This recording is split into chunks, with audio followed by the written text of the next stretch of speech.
folks. This is a 2008 Chevy Impala 3500 V6. Customer had changed the power steering pump because it was making noise. After he changed the pump, the noise is still there. Most of the time when there is a noise, it's usually because of air. So you have to look for air bubbles. So as it's sitting here right now, you look down the throat, it's pretty clear. Alright, like a steady lake. Nothing there. What we're going to do now is we're going to rev the engine up a little bit. I'm going to try to create a noise. And then we're going to look in there again. Alright, see if I can take you around. See if you can hear it.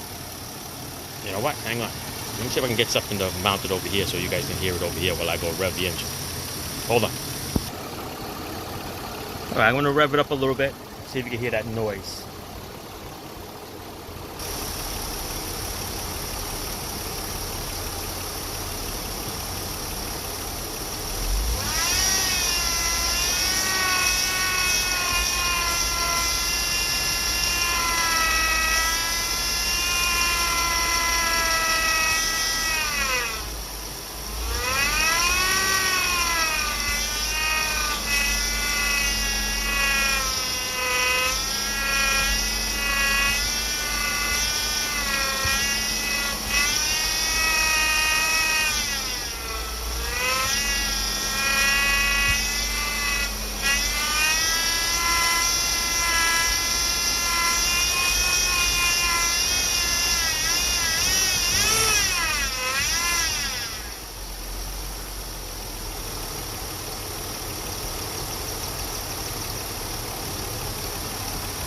Alright, so that's the noise that we hear.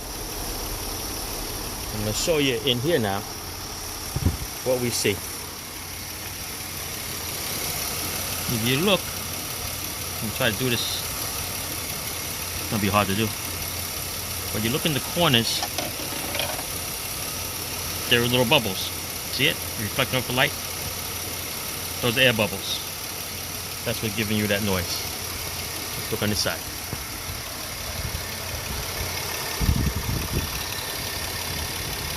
Clear on this side.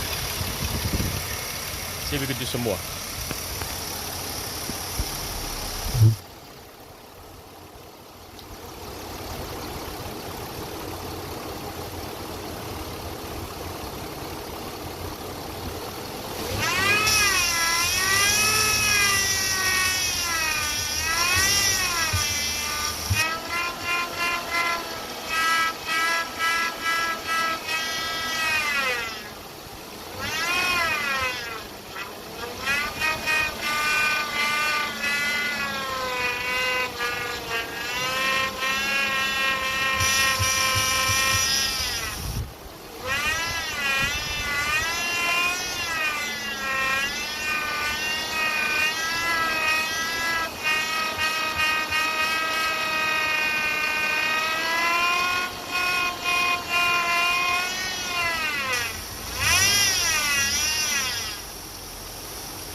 That noise?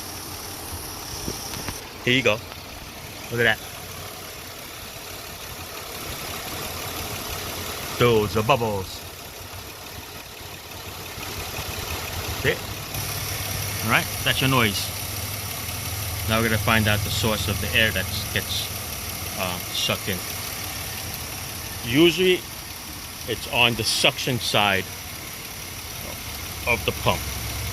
It either can come through the front seal where it sucks in, or it comes in from the return line, which is not under a lot of pressure. That's why it's got a rubber hose. Okay? If you have a pressure line, think of it as, I don't know, a garden hose.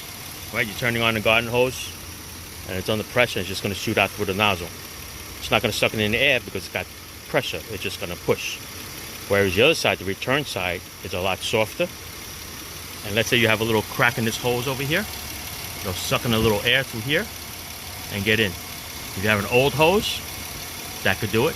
If you have a hole in the line, that can do it. All right, so we're gonna go around and check.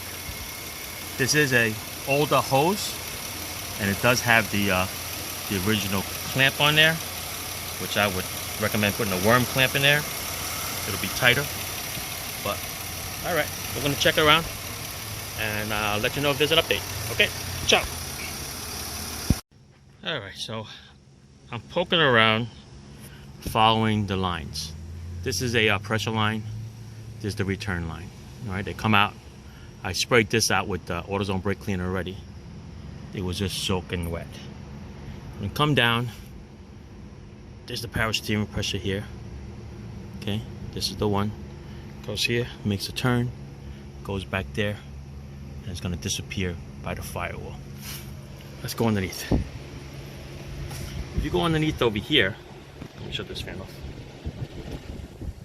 If you go underneath here, these are your two lines again.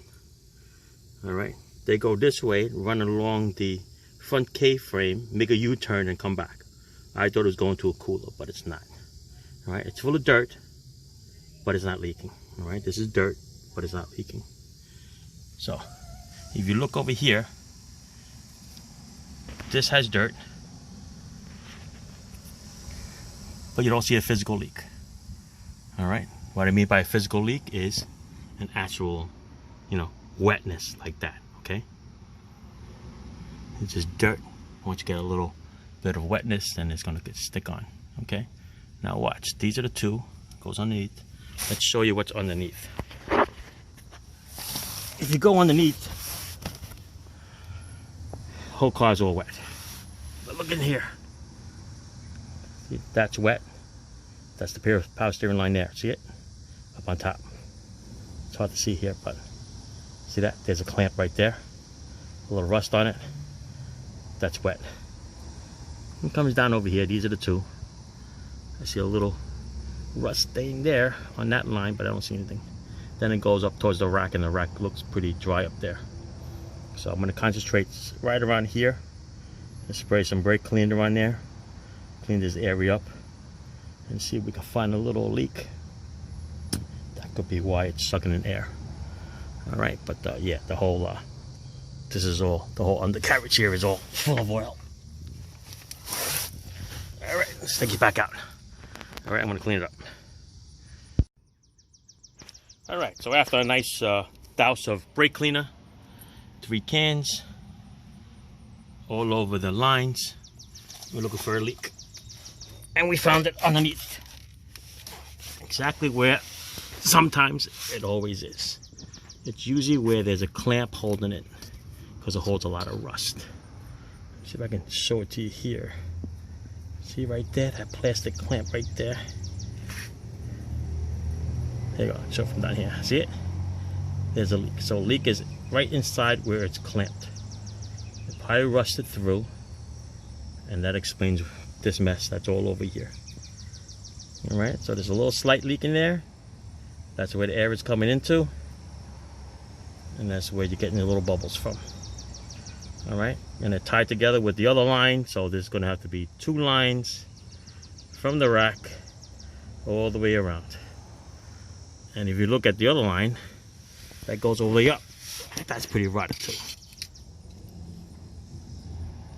See that one right there? That's pretty rotted too, as it goes around. Okay, and the power steering hose over here on this side. You can see that.